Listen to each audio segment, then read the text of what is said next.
les conférences du Centre d'histoire de la Résistance et de la Déportation.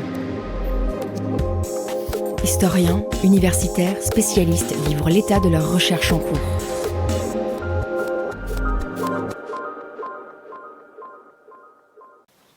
Bonsoir, on va commencer cette conférence qui se tient cette semaine, qui est celle du 8 mars, donc un peu en amont de la Journée internationale des droits des femmes.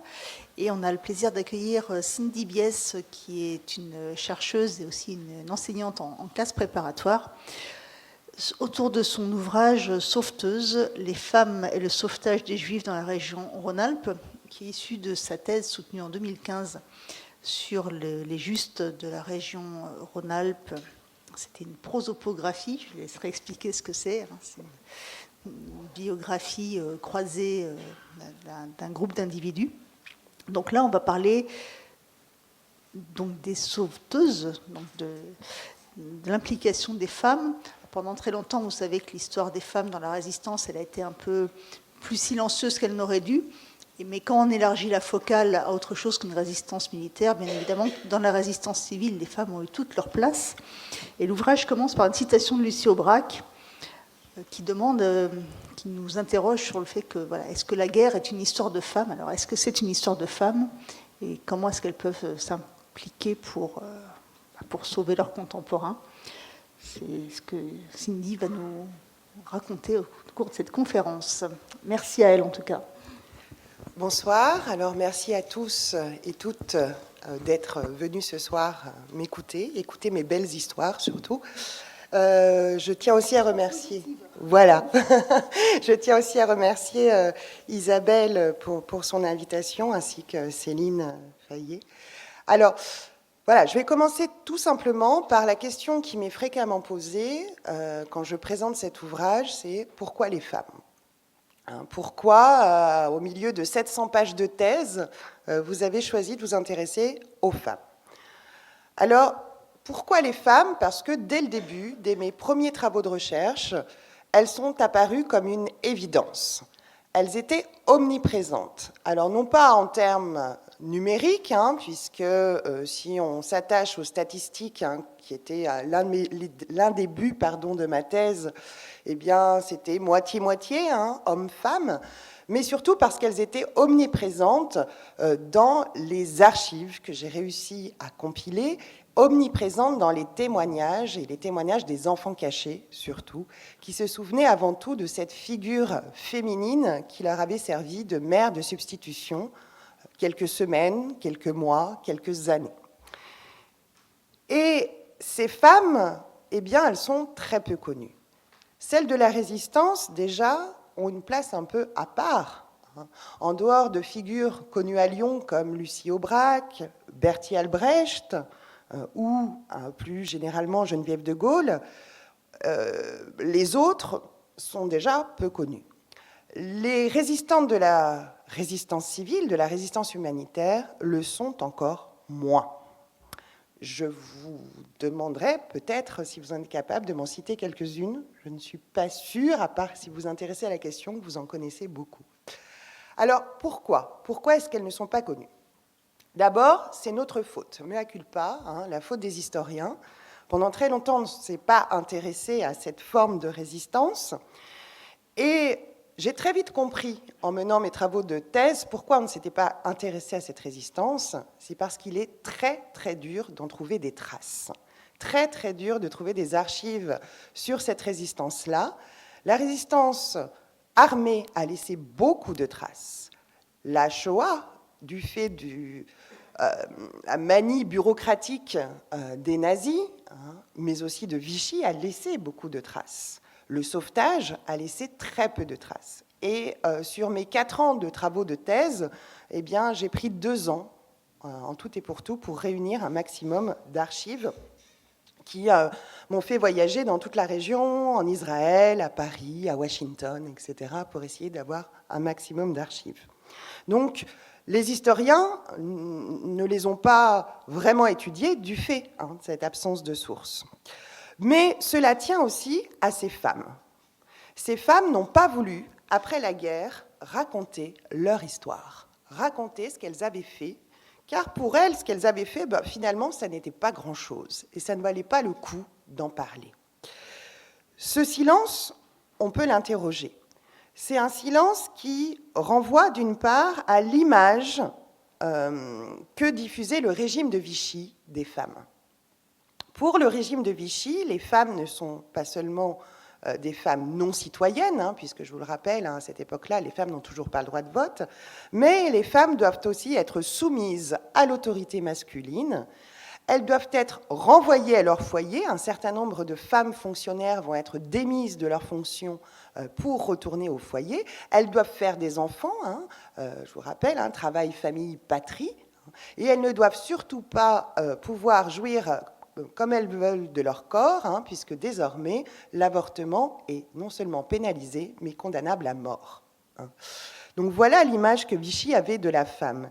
Et ce silence perdure par-delà le régime de Vichy, parce que ces femmes ont en quelque sorte intériorisé cette image que l'on a d'elles et considéré que ce qu'elles avaient fait participait de la transgression. Elles avaient désobéi à la règle et parfois même désobéi aux hommes qui les entouraient. D'où également leur modestie et leur silence. Alors, qu'est-ce que ça veut dire résister quand on est une femme ? Résister, c'est vouloir assumer des devoirs de citoyenne sans en avoir les droits. C'est au nom de valeurs humanistes, de valeurs républicaines, désobéir à une législation qu'on estime ségrégative, qu'on estime ou dont on a l'intuition qu'elle est aussi mortifère. C'est ouvrir l'intimité de son foyer à des individus qu'on ne connaît pas, mais pour qui ces femmes sont prêtes à prendre tous les risques. C'est faire de sa sphère privée, sa sphère de résistance, son espace de résistance. Alors au départ, naïvement, je m'étais dit, il y a forcément un portrait type des sauveteurs et a fortiori des sauveteuses. Si la réponse avait été oui, ça m'aurait sauvée, ça m'aurait épargné au moins 1 an de travaux de recherche. Bien évidemment, la réponse a été non. Il y a autant de femmes qu'il y a de sauveteuses. En revanche, il y a quelques tendances qui se dégagent.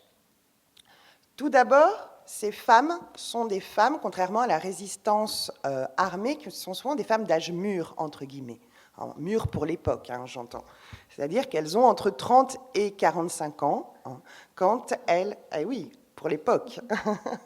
Elles ont entre 30 et 45 ans et elles assument pleinement leur choix de basculer dans cette résistance civile. Ce sont des femmes qui appartiennent très souvent au milieu rural. Alors ça, je pourrais en reparler plus tard, mais pourquoi le milieu rural ? Parce que c'est plus facile de se cacher à la campagne et de cacher des individus à la campagne qu'en ville. Et puis, ce sont des femmes qui s'engagent très souvent à partir de 1942, c'est-à-dire quand il n'est plus question d'aider, mais où il est question de sauver. C'est une question de vie et de mort que de prendre des individus chez soi, de produire des faux papiers pour des individus dont la vie est menacée, tant par les Allemands que par Vichy. Et elles le font souvent sur la demande d'un homme, d'une figure tutélaire, comme j'appelle cela, d'un curé, d'un pasteur, d'un instituteur. Alors pour mieux les cerner, j'ai distingué 2 types de femmes. Celles d'abord que j'appelle les femmes de tête, et ensuite celles qui sont un peu plus anonymes, les femmes modestes. Les femmes de tête, ce sont celles qui impulsent le sauvetage. Ce sont celles qui vont déployer des réseaux. Alors, qui sont ces femmes ? Ce sont souvent des femmes instruites, des femmes qui sont allées jusqu'au baccalauréat, voire ont entamé des études supérieures, et qui travaillent dans ce que nous, les historiens, on appelle le milieu du care, c'est-à-dire elles sont institutrices, assistantes sociales, infirmières ou bien médecins. Elles se singularisent toutes par une grande indépendance de caractère, un goût pour l'action que leur a donné leur adhésion jeune à des mouvements de jeunesse. Plusieurs ont des choix de vie atypiques. Un célibat assumé, vous en verrez une tout à l'heure, voire une homosexualité assumée, ce qui est très rare pour l'époque. Elles connaissent les dangers du nazisme, elles sont au fait de l'actualité, et ce sont elles qui vont mettre tout en œuvre pour assurer la survie d'enfants et ou d'adultes pendant 3, voire 4 ans d'années de guerre. Ces femmes de tête s'appuient bien souvent sur des femmes modestes, des femmes simples, qui composent la majorité des cas. Ces femmes sont des mères de famille, le plus souvent. Ce sont le plus souvent des femmes qui sont à la tête d'exploitations agricoles, avec ou sans leur mari, puisque je vous rappelle qu'il y a 1,6 million de prisonniers de guerre à cette époque-là. Et ce sont des femmes qui affrontent les difficultés de la guerre au quotidien, c'est-à-dire les difficultés d'être dans un régime qui impose un rationnement, un régime de pénurie, un régime où, quand le mari n'est pas là, on doit assumer l'exploitation agricole parce que l'on doit fournir telle et telle volaille, telle et telle quantité de lait, etc., au régime en place. Et malgré ces difficultés, ces femmes vont ouvrir leurs portes à des individus traqués et des liens très forts vont se nouer. Alors maintenant, comment est-ce qu'on peut sauver quand on est une femme? On peut sauver de plusieurs manières. On peut d'abord sauver par l'hébergement, c'est le cas le plus fréquent. Cet hébergement débute principalement à l'automne 42, voire en 43, lorsque les rafles battent leur plein. L'accueil, c'est le plus souvent l'accueil d'un enfant ou d'une fratrie. La prise de contact, elle se fait soit au hasard, au gré des pérégrinations des persécutés, soit, comme je vous l'ai dit tout à l'heure, par l'intermédiaire d'un tiers. L'enfant qui arrive souvent sous une fausse identité. Beaucoup de ces femmes, au départ, ignorent que ces enfants sont juifs. C'est courant à l'époque d'accueillir un enfant. Je vous rappelle que dans les villes comme Lyon ou comme Saint-Étienne, du fait des bombardements, très rapidement, les écoles vont organiser le départ des enfants à la campagne. Donc on a l'habitude de voir arriver des enfants. L'enfant est rapidement intégré à la famille, il reçoit tous les soins, toutes les attentions. Il est scolarisé, quand c'est possible, il va surtout au catéchisme, parce qu'il ne faut pas éveiller le moindre soupçon chez le voisin. Et puis, il est initié aux travaux de la ferme, donc il partage ce quotidien avec la famille. Quelques femmes ont fait de l'accueil leur profession. L'entre-deux-guerres et dans son prolongement, la guerre, est une période où les pensions de famille, ou les homes, comme on les appelle à l'époque, sont très très nombreux.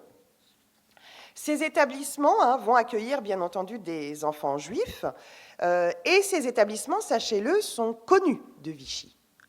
Vichy a connaissance de tous ces établissements. Si vous êtes déjà allé à Isieux, vous savez très bien qu'Isieux avait une existence déclarée. C'est le cas de tous les homes, de toutes les pensions de famille. Pourquoi est-ce qu'on les déclarait? C'était pour pouvoir obtenir des subventions de Vichy et pour pouvoir avoir à manger, surtout. Et que font ces femmes? Eh bien, tantôt elles déclarent les enfants sous leur vrai nom, tantôt elles les déclarent sous des faux noms. Elles maquillent les registres d'entrée. Et puis, autre lieu de planque idéal, ça, si vous connaissez la filmographie sur la Seconde Guerre mondiale, vous le savez sans doute, ce sont les couvents. Les couvents, dès l'automne 42, vont beaucoup accueillir d'enfants. Pourquoi l'automne 42? C'est parce qu'à partir de l'automne 42, des évêques vont protester contre les lois de Vichy, contre les lois anti-juives de Vichy, à commencer par le nôtre, le cardinal Gerlier, qui va être l'un des grands évêques protestataires, et le cardinal va ordonner à tous les couvents de Lyon et de son diocèse de lever la clôture pour accueillir des enfants ou des femmes ou des hommes, quand ce sont des monastères juifs. Et les enfants qui arrivent dans ces établissements vont être mêlés aux autres, ils doivent se plier aux mêmes règles, c'est-à-dire aller à la messe, aussi souvent que les autres, et là, ils découvrent Marie, la Vierge Marie. Et beaucoup d'entre eux, en fait, vont être complètement séduits par cette figure, qui est une figure maternelle, et qui leur sert un petit peu de consolation par rapport à ce qu'ils traversent. Ces couvents, sachez-le, on pourra en reparler, ne vont pas appliquer la même politique que les couvents belges ou les couvents polonais. Ils ne vont pas chercher à baptiser les enfants. Le peu de baptêmes que j'ai découverts au travers de mes recherches sont des baptêmes qui ont été demandés par les familles juives, par les parents juifs. Et il y en a très peu. Pourquoi? Parce que Gerlier et puis Chaillet, dont je parlerai tout à l'heure, ont tout fait pour qu'on respecte la religion de ces enfants. Alors, autre moyen de résister, c'est falsifier. Le régime de Vichy est un régime qui impose beaucoup de documents administratifs. Tickets, cartes de rationnement, carte d'identité française, apposée d'un J rouge, je vous rappelle, lorsqu'on est israélite. Livret militaire avec certificat de démobilisation. Donc, pour les Juifs, se pose alors un dilemme. Soit je reste dans la légalité, donc je garde ma vraie identité, je garde mes vrais papiers, et dans ce cas-là, à tout moment, je peux me faire arrêter.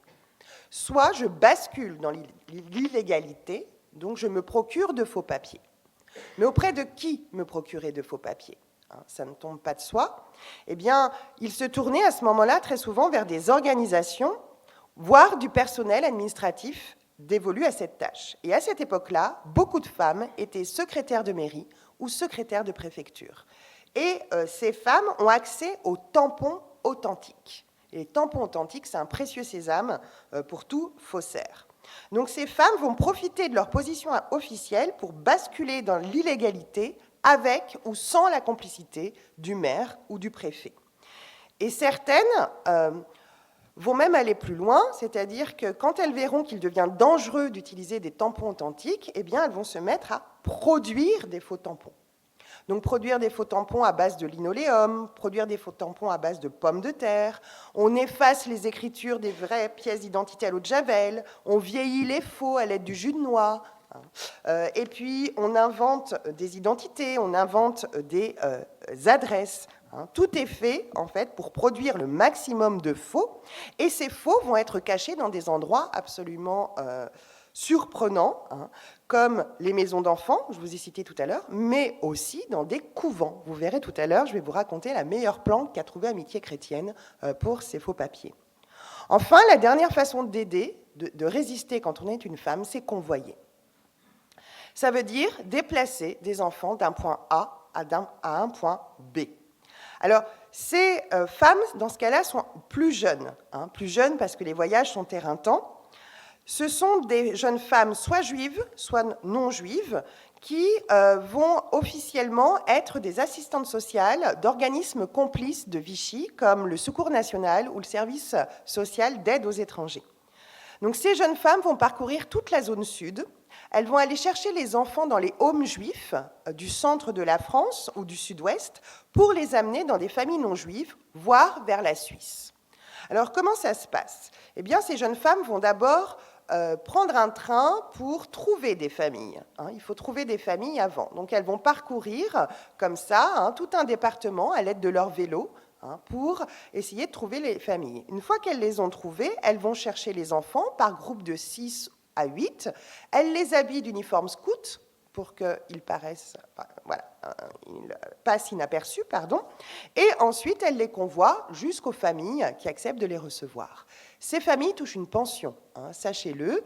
Il y a des familles qui ont fait de l'accueil d'enfants juifs un véritable business, entre guillemets, puisque les pensions étaient d'un montant supérieur aux pensions de l'assistance publique. Donc voilà, ça valait le coup aussi, financièrement parlant, de les accueillir parfois. Et ces jeunes femmes donc versent les pensions, elles amènent le vestiaire aussi, donc elles ne perdent pas de vue ces enfants. Et certaines de ces jeunes femmes vont aller plus loin, elles vont prendre le risque de convoyer des enfants qui avaient un physique plus atypique ou qui ne parlaient pas français, donc ceux-là sont plus difficiles à cacher, vers la Suisse. Alors, la Suisse a une attitude ambiguë pendant la guerre, tantôt elle ouvre, tantôt elle ferme.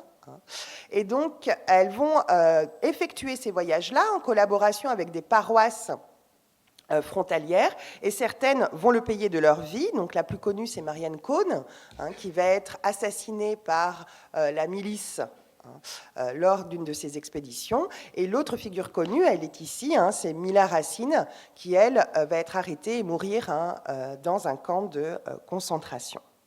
Donc voilà un petit peu le portrait un peu général de ces femmes. Mais maintenant, on est à Lyon, et moi, maintenant, j'aimerais me focaliser sur 3 histoires. Je vous ai dit tout à l'heure que j'étais là pour vous raconter 3 belles histoires. Parmi 44 histoires possibles, puisqu'il y a 44 femmes, ne serait-ce que dans le département du Rhône, qui ont été honorées du titre de juste parmi les nations, sans compter celles qui n'ont pas été honorées de ce titre. Donc je vais vous parler de 3 femmes, une femme juive, donc qui ne peut pas recevoir le titre de juste, et pourtant Dieu sait qu'elle le mériterait. Elle s'appelle Madeleine Dreyfus. Elle appartient à un circuit qui s'appelle le circuit Garel. Je vais vous parler également de Germaine Ribière, dite Maine, qui a refusé toutes les médailles, y compris la Légion d'honneur, sauf une, sa médaille de juste. Et puis Céline Marty, qui habite Sainte-Foy-les-Lyons, donc on n'est pas très loin de Lyon, vous l'avez vu tout à l'heure, et voilà, je vais un petit peu vous parler de cette femme-là, un peu atypique aussi. Alors commençons par Madeleine Dreyfus. Madeleine Dreyfus, c'est très compliqué de trouver des choses sur elle. Il y a un seul témoignage de Madeleine, vous l'avez ici, fait à la fin de sa vie. Il a été déposé au mémorial de la Shoah. C'est la seule fois où elle a accepté de témoigner. Moi-même, malheureusement, je n'ai pas pu la connaître parce qu'elle était morte quand j'ai entrepris mes travaux de thèse. Par contre, j'ai rencontré sa petite sœur qui a travaillé beaucoup avec Madeleine pendant la guerre et qui m'a raconté plein de choses sur Madeleine.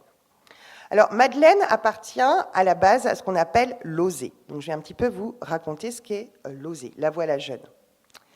Donc, l'OSE, c'est l'œuvre de secours aux enfants. C'est une organisation qui vient en aide matériellement aux Juifs, et plus précisément aux enfants juifs, depuis le début du XXe siècle.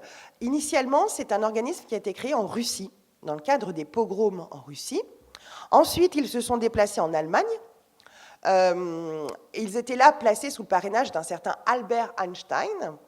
Et puis, il y a un petit bonhomme moustachu qui est arrivé au pouvoir en 1933 en Allemagne. Donc, il a fallu partir d'Allemagne. Et ils sont arrivés ensuite à Paris. L'OSE, bien sûr, va agir dès le début de la guerre pour venir en aide aux Israélites français et aux Juifs étrangers. Je fais la distinction sémantique, elle est importante.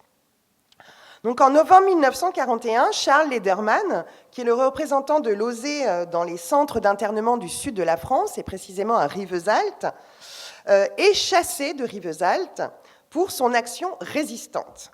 Vichy estime qu'il a trop aidé de Juifs à sortir de Rivesaltes, donc il ne doit plus y mettre les pieds. Et donc Charles Lederman, à ce moment-là, s'installe à Lyon, dans une petite boutique désaffectée de la rue Gentil, des bureaux de l'OSE. André Salomon, une Alsacienne, l'assiste pour former une équipe. Donc André Salomon va d'abord recruter Elisabeth Hirsch, dite Buggy, pour diriger la région de Lyon. Le secrétariat est assuré par une autre femme, Marthe Sternheim, et ces jeunes femmes ouvrent une annexe médico-sociale au 10 montée des Carmélites, une adresse commune aux éclaireurs israélites. Donc, dans ce centre médico-social officient les docteurs Block-Keltz, Lanzenberg, et bientôt, ils sont rejoints par Madeleine Dreyfus. Madeleine Dreyfus vient les rejoindre après que sa cousine André Hauser a quitté ses fonctions de médecin pour rejoindre le Brésil. Et donc, Madeleine assure chaque semaine, rue Gentil, des consultations pédopsychologiques pour les enfants des familles juives. Qui est Madeleine ? Madeleine est née en 1909 dans une famille d'origine alsacienne de 5 enfants. Ses parents, agnostiques, appartiennent à un milieu relativement bourgeois et cultivé parisien. Son baccalauréat en poche, en 1927, elle entreprend des études de secrétariat médical, bilingue, avant de découvrir l'éducation nouvelle via Sophie Lazarsfeld, elle-même disciple d'Alfred Adler. Donc cette amitié conduit Madeleine à étudier la psychologie adlérienne. D'autre part, elle travaille, en termes de petit boulot, pour compléter ses études, comme secrétaire dans la maison d'édition Rose Adler, ce qui lui permet de fréquenter le milieu surréaliste, et elle se lie d'amitié avec Pierre Mendès France, Roger Martin du Gard, Robert Aron, Claude Lévi-Strauss. À 23 ans, ses parents, qui ont terriblement peur qu'elle devienne vieille fille, arrangent un mariage avec Raymond Dreyfus, un représentant en commerce, issu d'un milieu juif, lui, beaucoup plus traditionnaliste. Après l'avoir épousé en 1933 et avoir mis au monde 2 enfants, Madeleine reprend en 1939 la vie active en qualité d'institutrice. Son mari a été mobilisé, et du coup, Madeleine prend en charge une petite classe, une classe unique, dans un village du Vexin, en Normandie. Hélas, pour Madeleine, cette expérience ne dure que 10 mois, puisqu'en tant que juive, elle est privée de son poste d'institutrice par le régime de Vichy. L'année 41, Raymond est démobilisé, et c'est le début de l'errance pour la famille Dreyfus. Il quitte Paris, où Raymond lui aussi a perdu son emploi à cause des statuts juifs. Ils rejoignent d'abord Toulouse, puis Lyon, où les frères de Madeleine ont trouvé un logement. C'est donc dans cette nouvelle ville d'accueil que Madeleine peut assumer des consultations pédopsychiatriques, comme je vous l'ai dit tout à l'heure, aider au placement des enfants juifs les plus fragiles. La mission de Madeleine bascule après la fameuse nuit de Vénissieux, la nuit où les organisations juives et non juives vont parvenir à sauver 108 enfants des griffes de Vichy, 108 enfants qui étaient promis à la déportation à Auschwitz. Alors que Madeleine profite de quelques jours de vacances à Saint-Bonnet-de-Joux, en Bourgogne, elle reçoit un coup de fil d'Elisabeth Hirsch lui demandant de la rejoindre au plus vite au 10 montée des Carmélites. Madeleine s'y rend, accompagnée de sa sœur, Martine, fameuse Martine que j'ai pu interroger.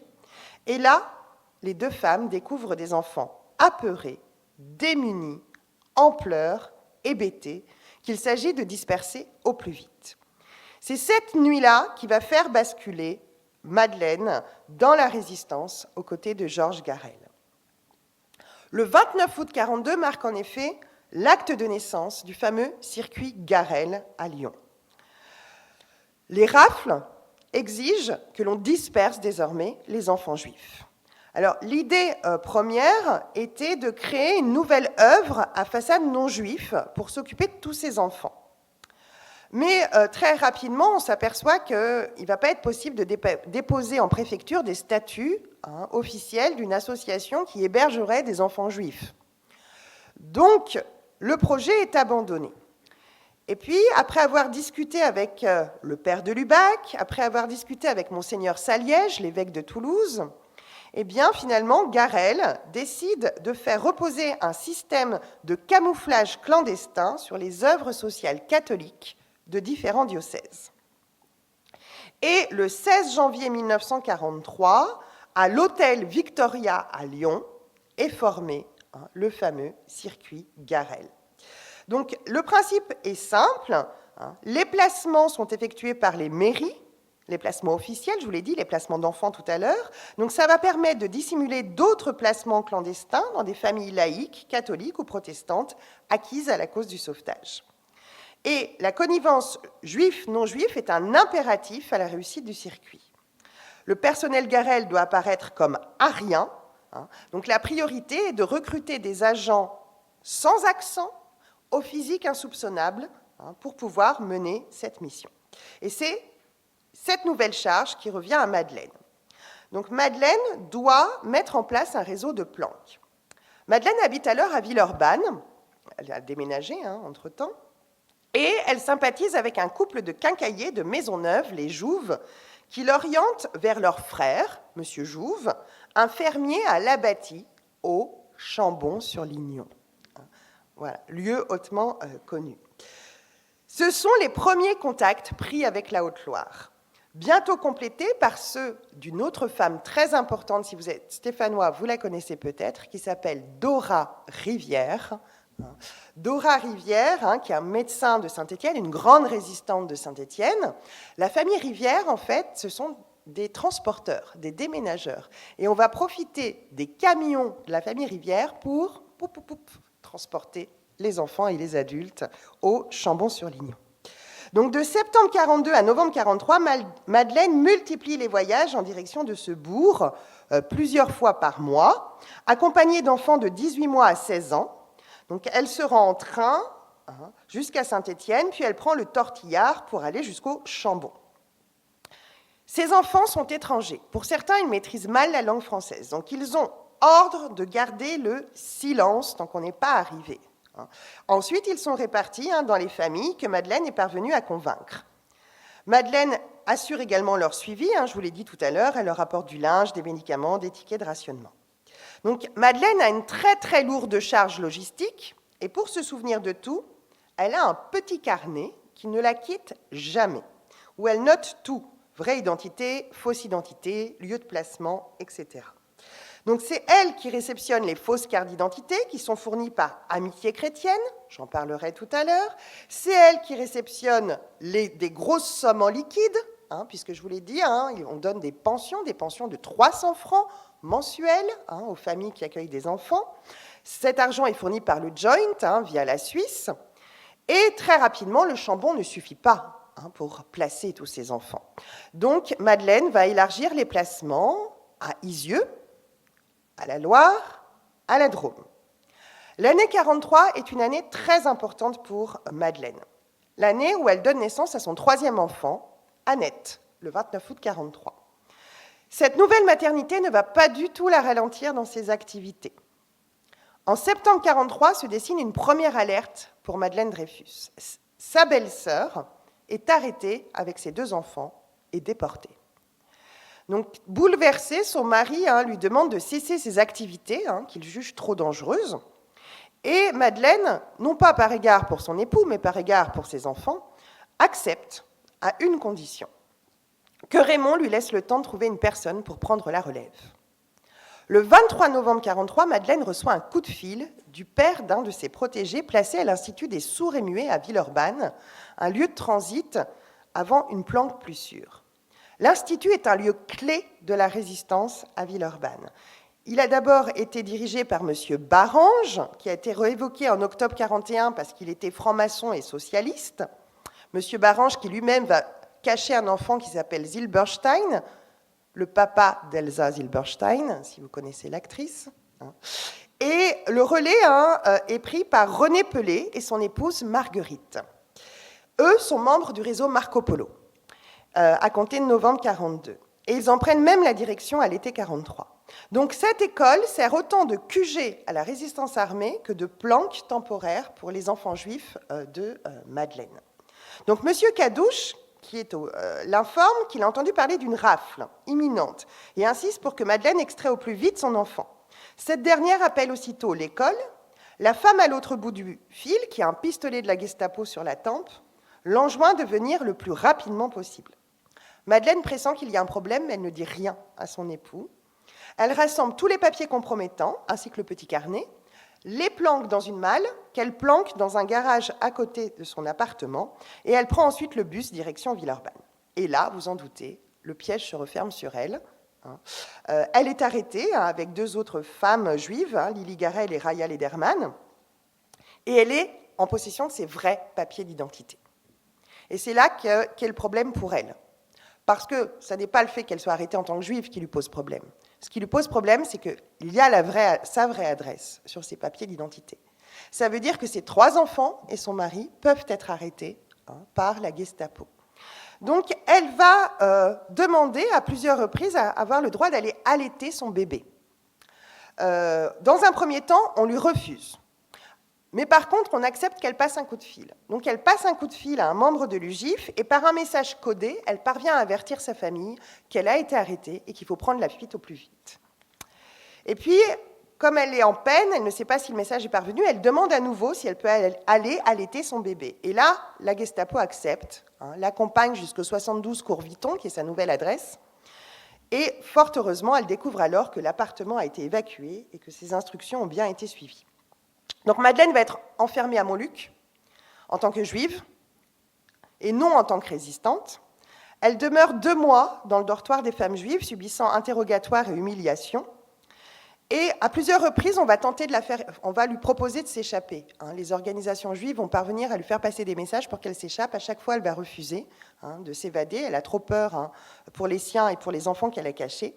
Donc le 26 janvier 1944, elle est transférée à Drancy, où elle est accueillie par un ami en charge des enregistrements qui s'appelle André Hulmeau. Et celui-ci va la convaincre de se faire passer pour une épouse de prisonnier de guerre pour échapper à Auschwitz. Madeleine brode alors une histoire farfelue, mais qui est validée. Et elle est donc déportée le 2 mai 1944 à Bergen-Belsen, où elle demeurera avant son transfert à Theresienstadt au printemps 1945. Voilà pour l'histoire de Madeleine. Deuxième figure dont j'aimerais parler, c'est Germaine Ribière. Alors Germaine Ribière, elle, c'est un autre réseau, c'est le réseau Amitié chrétienne. Qu'est-ce que c'est que Amitié chrétienne ? Alors Amitié chrétienne, l'idée première ne vient pas d'une femme, certes. L'idée première vient d'un homme qui s'appelle Olivier Arty de Pierrebourg, qui est un homme réfugié à Lyon en novembre 1940. Cet homme était journaliste avant la guerre, et c'est un grand ami d'un certain André Philippe, député de la SFIO. Donc, après sa démobilisation, il rejoint André Philippe à Lyon, où il devient négociant en tissu. Et il s'installe dans un appartement, 3 rue Salat, à Lyon. Et là, on lui présente un certain nombre de personnalités lyonnaises. On va lui présenter le père Chaillet, on va lui présenter Henri Freinet, on va lui présenter François de Menton, etc. Très rapidement, Olivier Arty cherche à créer une association qui puisse venir en aide aux Juifs. Il est parfaitement au fait de ce qui se passe pour les Juifs. Il est allé en Allemagne à de nombreuses reprises avant la guerre. Lui-même a aidé des familles juives à passer la ligne de démarcation. Et donc, il veut créer une association venant en aide aux Israélites. Donc, il parvient à convaincre André Philippe de l'aider dans ce projet, tout comme Gilbert Beaujolin, qui est un soyeux lyonnais. C'est Gilbert Beaujolin qui va en parler au consistoire juif, et le consistoire juif accepte à une condition, que ce soit le père Chaillet et l'abbé Glasberg qui s'occupent d'amitié chrétienne, puisque ce sont 2 personnes en qui ils ont confiance. Donc en mai 1941, les statuts sont déposés en préfecture, et cette structure interconfessionnelle de secours aux réfugiés et indigents français, apatrides, étrangers ou de nationalité incertaine est placée sous le haut patronage du cardinal Gerlier, du pasteur Beugner et du maire de Lyon. Donc cette association s'installe aux 12 rue Constantine, à Lyon, dans les anciens bureaux de la revue de Stanislas Fumet, une revue qui s'appelait Le Temps Nouveau. Le bureau de cette association est formé par Gilbert Beaujolin, Olivier Arty, Madame Langlade, la sœur de Gilbert Beaujolin, le père Chaillet, le pasteur Roland de Pury. Et très rapidement, cette organisation interconfessionnelle va attirer des personnalités de premier plan et va attirer aussi des financements juifs, puisqu'on a besoin d'argent. Alors, officiellement, cette organisation ne s'occupe pas de juifs, officiellement. Il n'empêche que dans les faits, quand on lit les réalisations énumérées, il se targue d'avoir fait libérer des enfants des camps de Gurs et Rivesaltes. Qui est à Gurs, qui était à Rivesaltes à ce moment-là, d'avoir placé des personnes dans des homes du Chambon-sur-Lignon, d'avoir placé des personnes dans les directions des centres d'accueil, d'avoir ouvert un foyer-restaurant au 17 rue Pierre-Blanc qui sert 200 repas par jour, etc., etc. En fait, Amitié chrétienne, très rapidement, vient en aide quasi exclusivement aux Juifs. Le foyer-restaurant qui est ouvert accueille en fait les étudiants juifs victimes du numerus clausus. Et le bureau du 12 rue Constantine devient un lieu très fréquenté par les Israélites qui y cherchent soit des adresses pour se planquer, soit des faux papiers. C'est dans ce contexte qu'intervient Germaine Ribière, dont vous avez une photo ici, que les membres de l'OSE qualifient d'héroïne des temps de détresse. Germaine est née en 1917 dans une famille chrétienne de Limoges. Son père, à qui elle voue une grande admiration, est initialement décorateur sur porcelaine, Limoges, à son compte. Il est par ailleurs responsable de cercles d'études sociales et correspondant pour le Limousin et la Marche pour les amis de Frédéric Leplay. Après avoir repris des études, son père devient au début des années 20 agent d'assurance. C'est lui qui va informer Germaine des dangers du nazisme.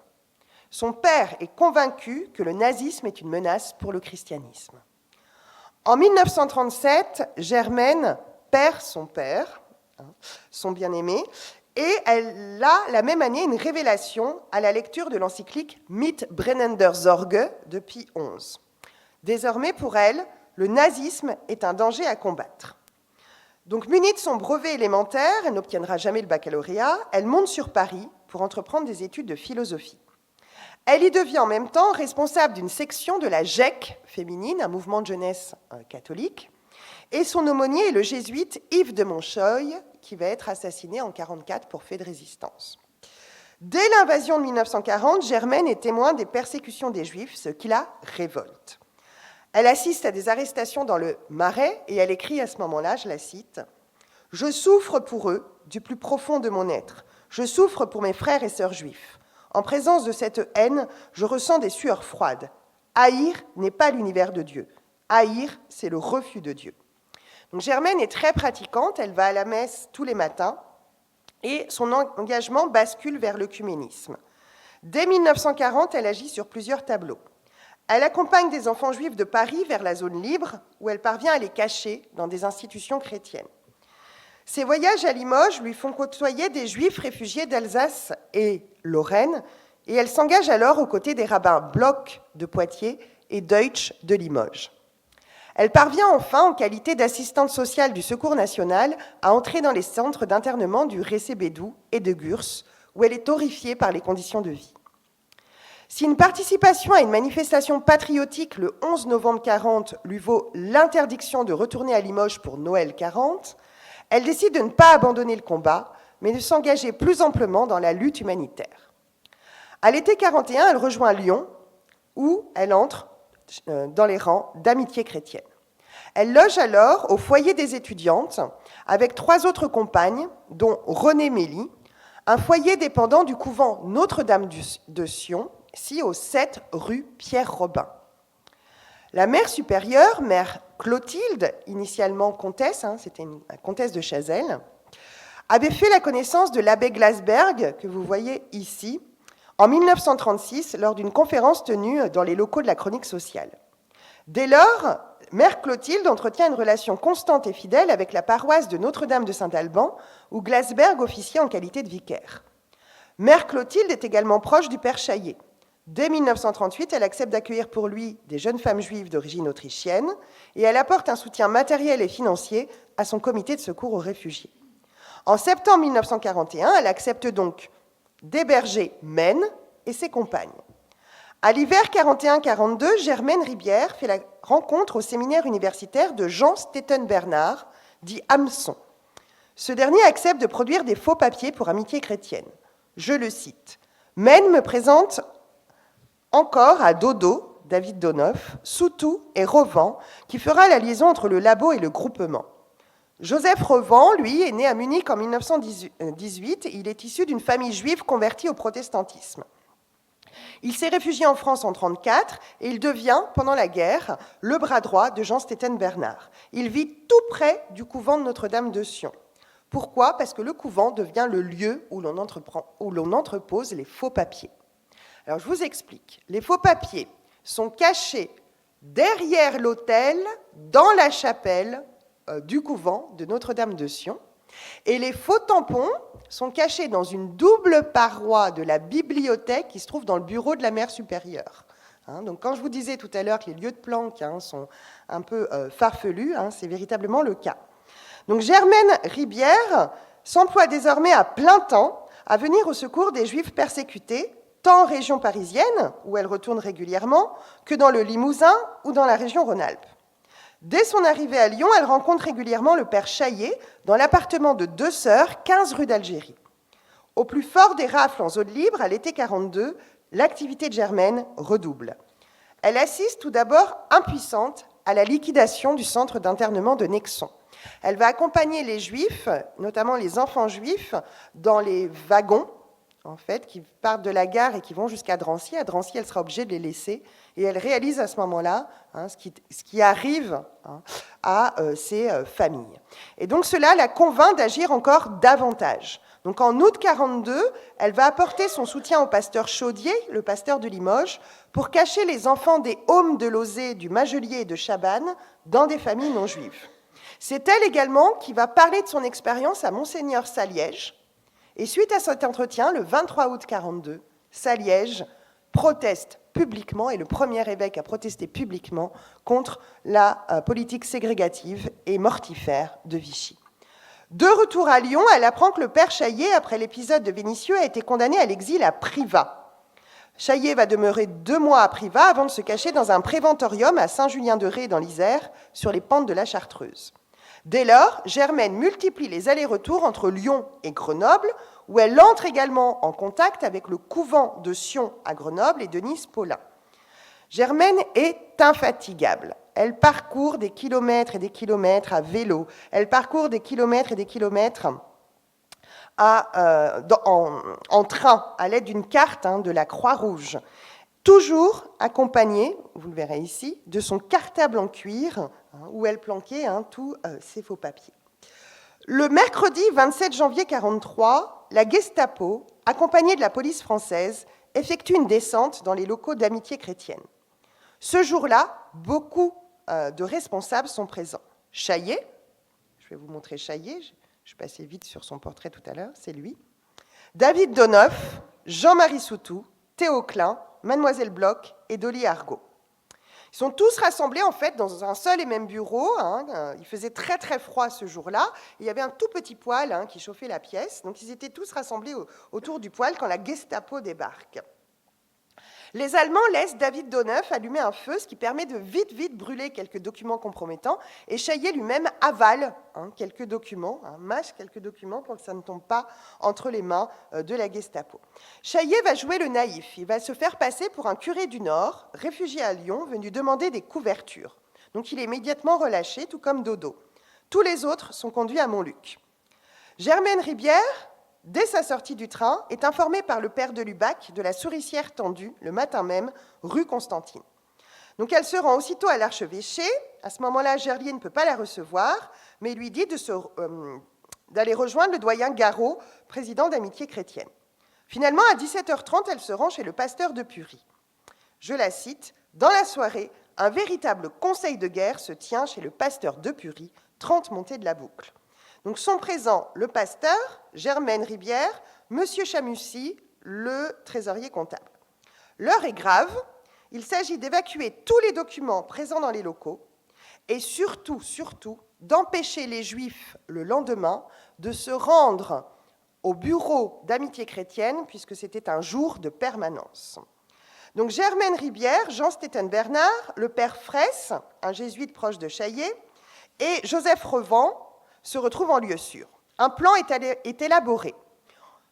Se faire enfermer au moment du couvre-feu, soit 20h, dans l'immeuble et y passer la nuit. 2 étages au-dessus d'Amitié chrétienne se trouvent les locaux d'une association catholique d'étudiantes et sa secrétaire générale s'appelle Mademoiselle de Castelnau, la nièce du général de Castelnau. Je cite Germaine, « une vieille fille énergique ayant hérité du patriotisme anti-allemand de son oncle. » Donc cette dernière accepte de cacher Revent pendant la nuit pour qu'il puisse redescendre au 2e étage, évacuer les papiers. Et le lendemain, pour empêcher les Juifs d'approcher, de tomber dans la souricière de la Gestapo, Germaine va se déguiser en femme de ménage qui passe la serpillière au 1er étage et systématiquement, elle va faire un geste aux Juifs qui viennent pour leur faire demi-tour. Et c'est ainsi que pas un ne sera arrêté dans cette souricière. Mais dès lors, vous l'aurez compris, les activités d'Amitié chrétienne vont devoir devenir clandestines. Donc Germaine va définitivement basculer dans la clandestinité, allant tantôt sur Lyon, toujours au 15 rue d'Algérie, toujours dans son foyer des étudiantes, allant tantôt à Grenoble, où est déplacé le siège d'Amitié chrétienne, allant tantôt également à Paris, où s'est caché Chaillet en 1944. Et le risque n'est pas petit, puisque Joseph Revent, dont je vous ai parlé tout à l'heure, est arrêté le 11 février 1944, déporté à Dachau. Le foyer-restaurant où se rendent les étudiants juifs d'Amitié chrétienne sont tous arrêtés en avril 1944, suite à une descente de la Gestapo. À l'issue de la guerre, Germaine refusera, comme je vous l'ai dit, toutes les médailles, à l'exception d'une, la médaille de Juste parmi les nations, qu'elle obtient en 1967. C'est l'une des toutes premières à l'obtenir. Et elle se rendra, comme vous voyez sur la photo, en Israël en 1968 pour y planter un arbre dans le jardin de Yad Vashem, un olivier. Vous l'aurez compris, Amitié chrétienne a dû aussi s'appuyer sur des familles ou des institutions non juives pour cacher leurs protégés. C'est le cas de Céline Marty, la femme sur laquelle je terminerai. Céline est née en 1897 à Toussy, près d'Auxerre.